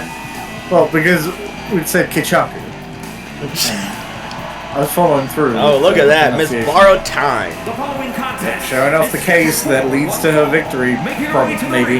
Hopefully. Raleigh, North Carolina, the Princess Alexia Quinn. I mean, think about adrenaline. How angry would you be having just won or defended your champion in a very extreme match, only for Alexia Quinn to just pop up and say, "It's mine now"? I mean, you know, you got to expect it. Frankly, your hardest matches are going to be at these pay-per-views, especially at something like Adrenaline. Who wouldn't cash in right then, except Richie Rivera, who cashed in early and won the title anyway. And now has to defend it at Adrenaline. Yeah, great idea, Richie. Yeah. From Hong Kong, China, Kimberly Cho. Richie Rivera has never been known for good ideas. Yeah, technically neither has Diamond Diaz. She's had cunning plans, but they've never really worked out in her favor. And look at Kimberly Cho. You know, it's good to see Kimberly Cho. You know, she's Yeah, just I so appreciate happy and bouncy and full of life. Out in her favor, but I remember her defeating the Bombshell. Oh yeah, she fought a lot of people. She worked her way through. She, as much of a flop reign that she had, she cannot be discredited as somebody who can fight and worked her way up that ladder to the championship. And she's a bit distracted with her own tassels right now. I completely understand. Kimberly Cho quickly. Oh! Too fast for Quinn. A very flashy punch from Kimberly Cho. Now, and this is kind of a... I heard earlier that Kimberly Cho, for her, this is kind of training Quinn, preparing her. Obviously, with a kick right to the fucking chin is a really harsh training, but I mean, wrestlers are wrestlers. Well, how else would you train someone? Oh my gosh, and look at the martial artist go, lighting her up. Now, this is something I've always loved about Kimberly Cho, her ability to put in a combination of strikes from every angle with all her limbs at once. Just sheer perfect control of the body.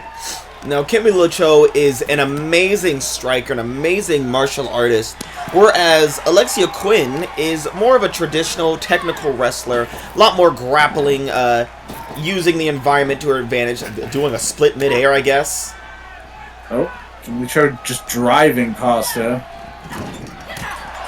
But I mean, if she wants to be the best, she's got to beat some of the best, and she's beat people like Morrigan Grimm. An easy one count out for Cho here, but also this very is giving early pin attempt. Yeah, this is giving Quinn time to kind of adapt some of her training into the fight and try and react to Kimberly Cho's speed. That's really one of her strongest points. Going to diversify here with a big elbow from the top rope. Yeah. Oh, and do another pin attempt. Shoulder up there. Very hopeful with these pin attempts. Now, Quinn taking her time, trying to think, trying to rationalize while she has it. Because the second that Cho is back up, she is like a freight train coming at you. With kicks and elbows and slaps. Cho Express for nothing. That's true.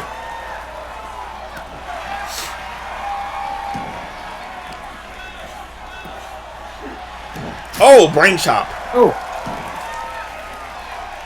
Yeah, trying to minimize any momentum Cho could build up by being on her feet. Very smart. Oh, getting her in the corner there.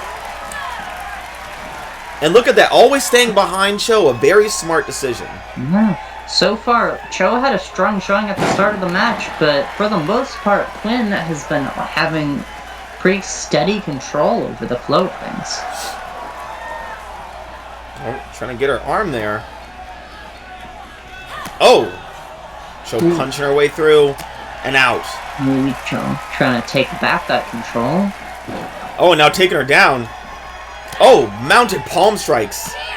Jeez, he's hitting her right in the crown of the head. Dangerous part of the human body, the palm. Oh my god! Ooh. Flying kick.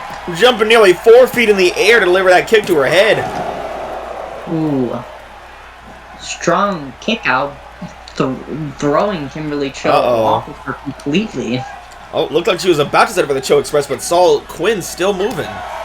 Quinn engine duck under that swinging roundhouse. Oh, and that big hook ducking under that one too. And oh, now Cho fighting back. Oh my goodness. It's a little bit of a slugfest right now. Oof. Ooh. Rear snap kick. And now, Ooh. is she too close? Let's find out. Getting ready. Cho Express! Ooh. All aboard! Into the cover! That's away. 1, The ring too. 2. Oh, kick out! Oh, Almost, but not quite. Cho almost Like put her down with a Quinn has single bit more express. fight in her than Cho might have expected. And Cho measuring up, letting her stand up. Look at her bouncing over there. Just, oh!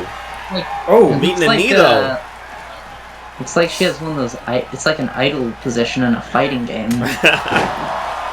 I've missed Kimberly Cho. She's great. When she's not the champion.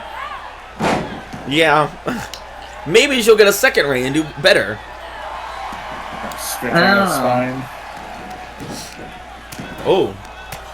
Oh. Now, these aren't quite palm strikes. She's just kind of that one was swinging. That was a big old slap right there. That was a whole palm and all 5 fingers. Oh, now Quinn letting off a combination of her own there. Yeah, Quinn goes for a more traditional closed-fisted palm strike. I think they call that a punch.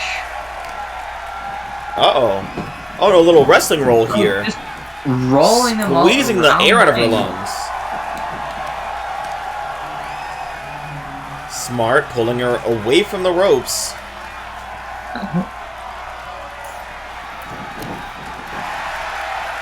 Oh! Oh. Unfortunately, you let her get back on her feet. Uh-oh, now. Oh, stomping at the arm. Working on those elbows. That'll rip your shoulder right out. Oof. Oh.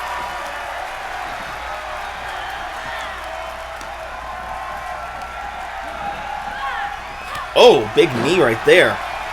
And whipping her all around the ring. Yeah, what I really admire about Cho is her methodical approach to combat. Everything she does seems so measured. There's no, unlike someone like Rhylee Thunder, who's a very innovative and improvisational fighter. Cho, everything is measured, everything is planned, everything has a place. Every kick and every strike. There is nothing sloppy about her style. Yeah, you don't see a whole lot of those Irish whips into a collision from Cho. She tends to be very accurate with her strikes. She knows exactly where the end of her foot is going to be for a lot of her kicks. Oh, kick out again. She also doesn't take a whole lot of time complaining about the fact she didn't just win a match. Once she's kicked out, she is right back on her feet, performing another snap kick to the head. Oh, kick to the hamstring there. And now a kick to the back. Oh, but Quinn back up to her feet.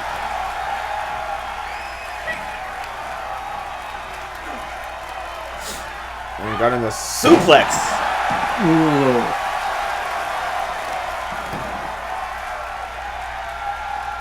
Oh, wow. Back into the headlock. Showing off a little of her own athleticism there. I noticed Kimberly Cho hasn't really rolled out of the ring like Quinn has. Yeah, because she's not a coward. Now, could she be looking to get a princess stretch in here? I mean, she's still trying to position her just right. Ooh. Trying to not just positioning, but also making sure she's got enough damage in. Oh, and there it is. Locked him in tight. The princess stretch. Can she extend that leg and that arm? Wrenching that arm and leg at the same time has got to be painful. Is Cho gonna tap or can she get out? And you know, other than the shoulder and the knee, what this really hurts is the lower back here. And, thought it was a tap out, but Cho planning herself to kick her away free. Yeah, hitting that canvas once is dangerous, but she used it as a stable platform. Ooh. Oh, catching her off guard. Was that enough? We've seen Cassidy Graves do this to Yamamoto and have it work, so... Yeah, we've seen Cho do this before and have it work against Sunshine Sullivan, where she hit her while she wasn't aware and got a really good lucky blow in. A knockout blow. Oh, looks like she's not looking for a lucky blow. Choo-choo! Cho Express! Another successful into the pin. To the head. Is this it? Nowhere near the ropes. Oh, and there it is. Kimberly Cho. But sitting down next to her opponent, congratulating her still, shaking her hand even, making sure she's still alive, thank goodness. Yeah, losing to Kimberly Cho doesn't lose Alexia Quinn anything in terms of her Miss Borrowed Time case, her ability to challenge the champion at any given time, and doesn't really lose or gain Kimberly Cho anything by beating Alexia Quinn, except I feel like just a little more mutual respect for both these contenders. Yeah, I think this is an important day for Alexia Quinn to learn that, you've been on a hot streak, but you need to put in a lot more work if you're going to take down a champion. Yeah. If a former champion can take you down, the current champion, you probably don't stand a chance against them, tired after a match or not. Yep, Alexia Quinn has a lot to prove, a lot to build. She's, maybe she'll cash in adrenaline, maybe not. Maybe she needs to go back to the training center and work a little harder. Well, luckily there's a lot of freshly squeezed lemonade and plenty of clean, fluffy towels waiting for her. Oh, that's nice. Well, let's get to the main event tonight. Whew! As we have Adrian Yamamoto and Jason Pham going head-to-head. And, these two previously friends, I assume are still kind of friends, I hope. Why would they not be? Look, just because Jason Pham is no longer on Adrian Yamamoto's top friends on Instagram doesn't mean they're not friends. It just means Adrian Yamamoto's... He's been traveling. He's been exploring. He's been meeting a lot of people. He wants to give everyone a fair shake. I think he's been getting one too many mimosas because he's been talking real bad about Jason Pham on social media, Camper. Like, it's been saying that he got lucky, that he's undeserving, that his destiny is a farce. I mean, that doesn't sound like the Dragon Warlord that we all know and love. That you know and love. I feel like you're intentionally taking the worst possible, least charitable interpretation of what Adrian Yamamoto, the Dragon Warlord, is saying to his good friend Jason. Out of 50 tweets, there were like 2 that were nice, and one of them was a review for a pizza that he ate. Okay, well, you know what? I think that pizza reminded him of Pham in that he was warm and welcoming. Oh, and here's the second one. Pham could never dream to have a pizza like this. Yeah. Yeah, because Jason Pham is famously a health guru. He knows that he wouldn't lower himself to eating pizza, tends to be quite greasy. Adrian Yamamoto likes things that Jason Pham does not. That doesn't make them enemies. It just means that they understand that they have differences. I have a tweet here from Adrian Yamamoto. Jason Pham is my enemy. No, okay, I know the context of that. They were singing "My Enemy" at their local karaoke. Yeah, of course. Yeah. It's funny that you say that, considering he posted it like a couple minutes before the match. Yeah, well, you haven't seen the karaoke machine backstage? No, I'm not allowed backstage. I mean, neither have I, but like they clearly have one because that is the context of that. You haven't used a karaoke machine backstage? How would I use it? I just said I'm not allowed backstage. Well, not you, but Camper. You haven't used it? No, I sing freefall. Oh. Well, I know. Say what you will, Jason Pham and Adrian Yamamoto, they were friends, they are friends, I don't know. Let's hope that this match is at least, civil. Look, it's Do you think they've great. ever watched Friends? I bet. Oh, wow. Oh, look at the custom side plates on them. The following contest is scheduled for one fall. Making his way to the ring from Hanoi, Vietnam, weighing in at 225 pounds, the Underground Pro Wrestling World Champion, Jason Pham. There he is. New sound, and if Jason Pham was anything to say about it, you'll be hearing it for a while. Oh, wow. And Pham is very proud of his custom side plates there. Wasted no time getting those on there. Did Graves ever have any custom No, he side didn't plates? want them. We asked him multiple times. He said no. I mean, we all know why. Pham is very much he likes social media. He knows how to play to the crowd. He knows the family's going to want to see their sign on the belt. Yeah, the Pham know that they are being represented tonight. And here comes a Dragon That is a Warlord. From Portland, Oregon, weighing in at 225 What's up? pounds, the Dragon Warlord, Adrian Yamamoto. Bit of a new look for him here. Is it? Yeah, he's in black and red. Okay. Yeah. Where's his I gold? guess. His draconic gold. Well, there are red dragons. Yeah, I'm sure, but why is there like? I'm not. I guess I'm just not used to him wearing such dark attire. Well, Well, no, the Lucha Dragons used to wear colors like this. Yeah, when Hercules Jimenez was going off his shits the whole time. look, this is not indicative of anything. All this is Adrian Yamamoto really repping. He appreciates a little undertones. He likes to keep things a little simpler. He likes to let his personality be the thing that shines, not just his pants. Did he tell you that? It's what he posted on his. I think I just got a tweet from Jason Pham, tweeted literally right before he went out. It just says, "I'm evil now." Jason Pham said that? From Yamamoto or Pham? No, sorry, Adrian Yamamoto said that. Yeah, well, that's because both of them clashing heads there. And now butting heads, quite literally. Enough about friendship. Let's talk about these two men's style. Now, both these men are established competitors. They are fantastic to watch in the ring. Yamamoto obviously using his scrappiness, his fighting styles, and his agility. Ooh. Jason Pham, a strong style wrestler, using his kicks and leg work. Oh. Yep. Both big fans of utilizing their legs in different ways during the match. If either of them wants to take each other down, they really got to focus on the legs of their opponent. Jason Pham is famous for going after the legs. It's his whole thing. Yeah, unfortunately, going after the legs means exposing yourself to the legs. And we all know that's where the dragon's fangs come from. Yeah, fangs are sort of the legs. For Adrian Yamamoto, they are. Yep, legs are the fangs of the body. And look at this rolling knee bar immediately. Rope break for Yamamoto. Yeah, Yamamoto a little too close to the ropes for Pham to really lock that in.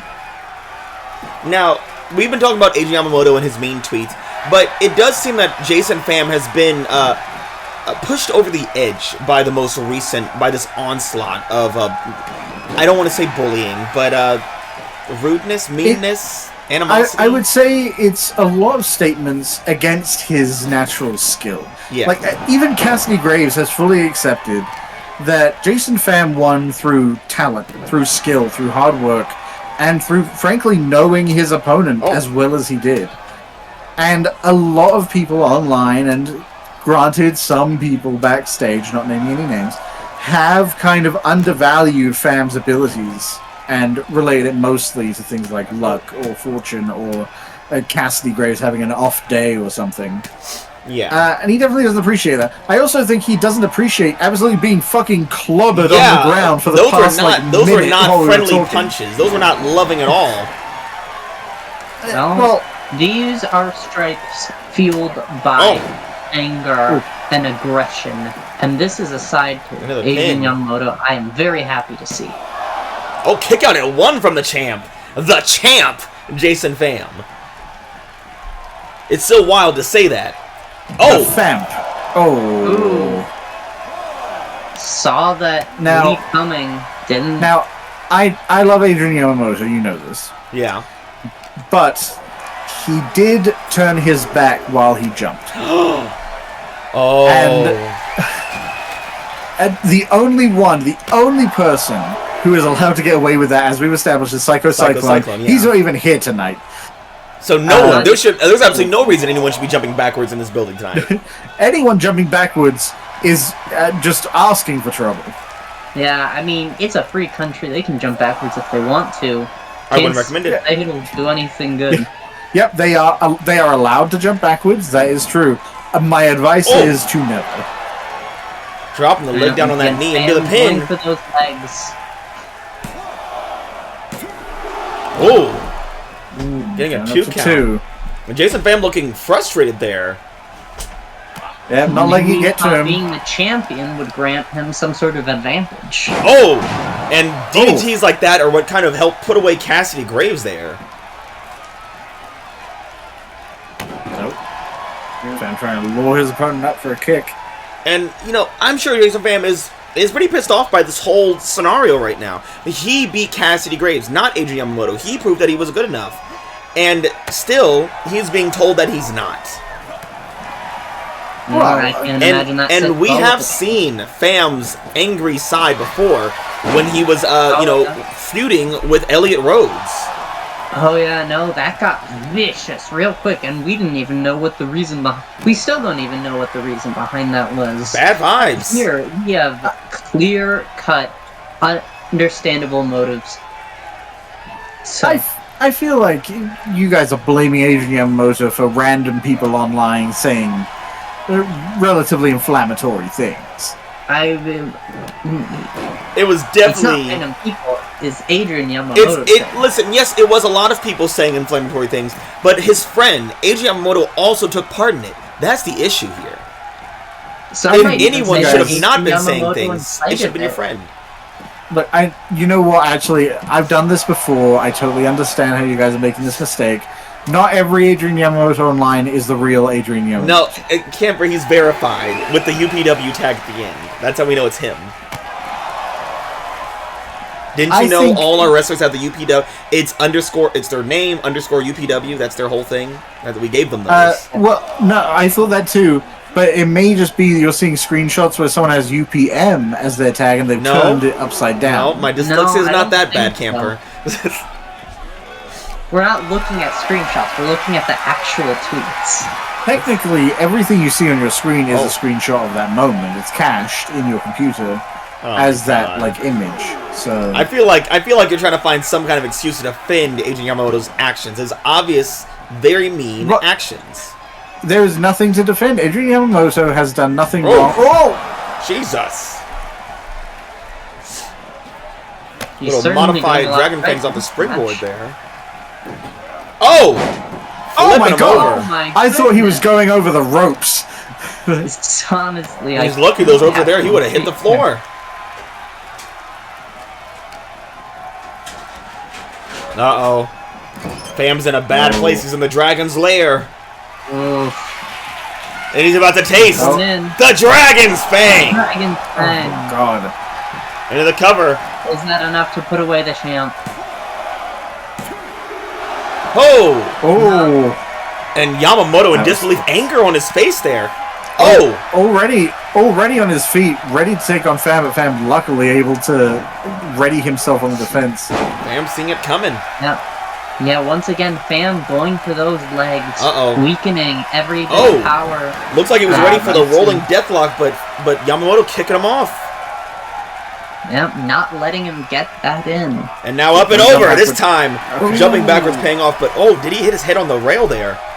That must have hurt a little bit. That's fine. The railing's just steel. That's nothing to a dragon. Ah, yes. What about a human that calls himself a dragon? Well, it wouldn't. That's irrelevant. Okay, interesting. There are no humans in this ring. Oh. Only Jason Pham, a referee who, as we all know, is barely humans at all, and a dragon. Oh, wow. What is he doing? Oh! Dropping the back of the neck on the knee there. Just controlling his opponent's body like a towel. Oh, and into the post instead of the ring. Well, he was clearly aiming for the ring. And now into the steps. And now he's clearly... clearly aiming for the ring both times and just...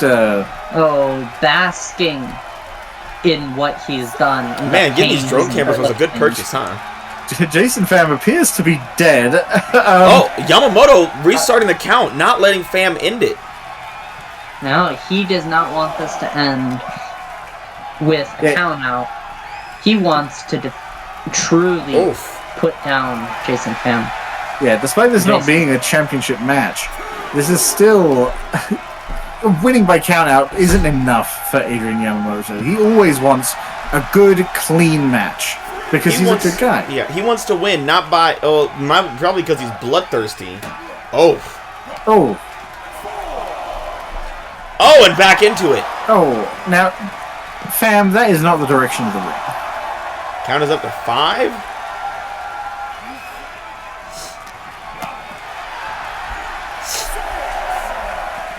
Oh, man. Adrian Yamamoto cleverly positioning his opponent away from the ring. And now rolling back in. Count's about to hit 8. He's going to reset it. It looks like he might. He's thinking about it, it seems. Just waiting for Pham to get on his feet back up. again. And he resets it just as Pham's about to run back in. And throws him back in the ring. No, he does not want Pham to have any control. He wants to be the one who decides when Pham comes back in. No, he also wants to be the one to decide the champion. He was just making sure that Pham got back in the ring in time. We saw Pham touch the apron. I don't think he even really knew what the count was up to, just knew it was very high. Well, now Pham, sick of it, firing up. Tossing in the corner. Slipping out. Ooh. Oh, what a kick. See, Yamamoto can recover in time. Pham getting the upper hand. Shin breaker there. Ooh. He's dragging to the center of the ring. Pulling him away. Positioning him. Is he going to go in for it? The thing that put away Graves. Yamamoto quick to his feet. He saw it coming. Not quick enough, though. Pham sent him in the corner. Taking his time. Up to the top rope. What's he planning for here? Just slapping him. Until he falls. I guess punching his opponent was his plan. Getting a little exercise. Stretching himself out. Getting those exercises in. We gotta keep his legs strong. I'm not sure what the goal is here.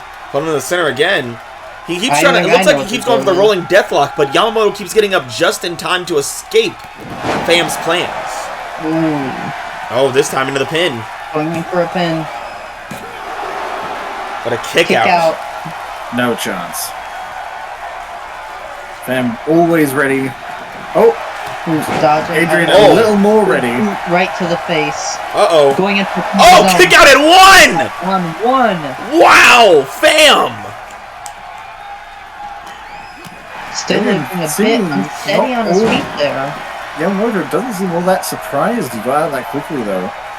I'm not sure if he was aiming for a KO or what, but...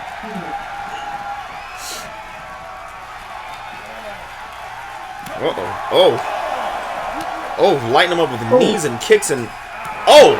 Nice axe kick to the back of the head there. Yeah, an axe kick and an unnecessary spin, just the way we like it. He's flashy. I have to say, with how much Adrian Yamamoto has been actively trying to avoid the rolling deathlock, if it gets off, like it might just now, this might be the end. I don't know if he can survive this. Far from the ropes. Real far from the ropes. No chance for a break. Is he going to force Yamamoto to... he taps! He does! Yamamoto taps!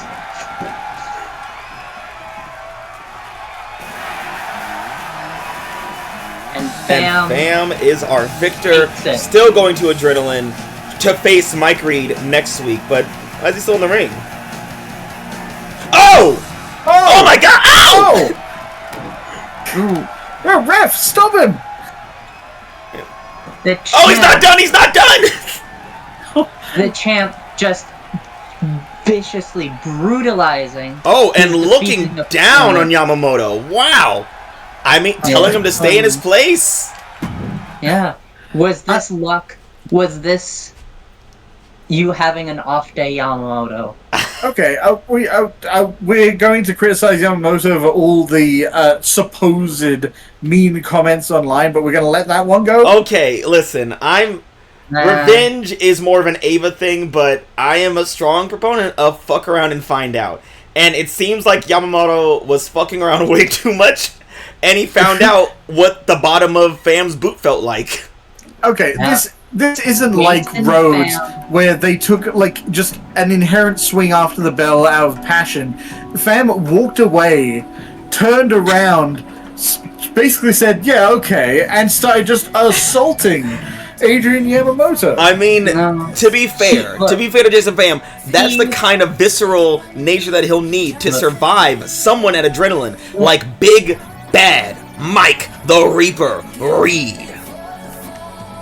Yeah. Yeah, that was kind of fucked up of him. No, well, you see, that match, that fight against Adrian Yamamoto, it wasn't just a fight. It was a message. The fight was the sentence, and that boot at the end was the period. Was the message, don't enter the ring with Jason Pham or he will assault you after the bell? Yes. Possibly. No. Maybe. I don't know. Listen, Jason Pham, this is just a taste of his more, violent nature. He still has a lot to overcome if he wishes to keep his championship against someone like Mike Reed. Jason Pham, he presents himself as this peaceful guy, as this nice, calm, and collected health guru. But we all know what he's hiding. We all know what lives underneath that Photoshop smile and those designer glasses. What? We all know the monster that lives inside of Jason Pham. A monster? And I cannot wait to see that monster come head to head with the Reaper. I think it's just the probiotic oils that he sells. Oh, all the essential oils and crystals that he uses. No, what the fuck are you talking about? What the fuck are you talking about? Anyways, we have a crazy show coming for us next week at Adrenaline in Cincinnati, Ohio. That's right, our main event will be Big Bad Mike the Reaper Reed taking on Jason Pham. We have Rhylee Thunder challenging Rachel Voda, the Women's World Champion. Richie Rivera defending his men's championship that he recently earned against Mr. Macho, who he toppled tonight and seeks to do so again next week. We also see the tag team women's champions, Fabulous Truth, taking on a mysterious competitor that we don't know who they are yet. And we also have the Lucha Dragons defending against Los Guerreros, who they have lost to before in a tag team matchup. Maybe Los Guerreros can make lightning strike twice. I don't know. Let's see. Next week, of course. Hopefully, Country Dominance has nothing to do with that match. Hopefully. Well, with how they, use Vicious and Delicious's, Titantron, I'm sure there might be some, who knows what could happen there. I'm sure it's fine. I'm sure it's all great. Who knows? That's the thing about Adrenaline, and that's the thing about UPW. Anything can happen. Anything can happen. Any given Wednesday. Any given Wednesday, anything could go down.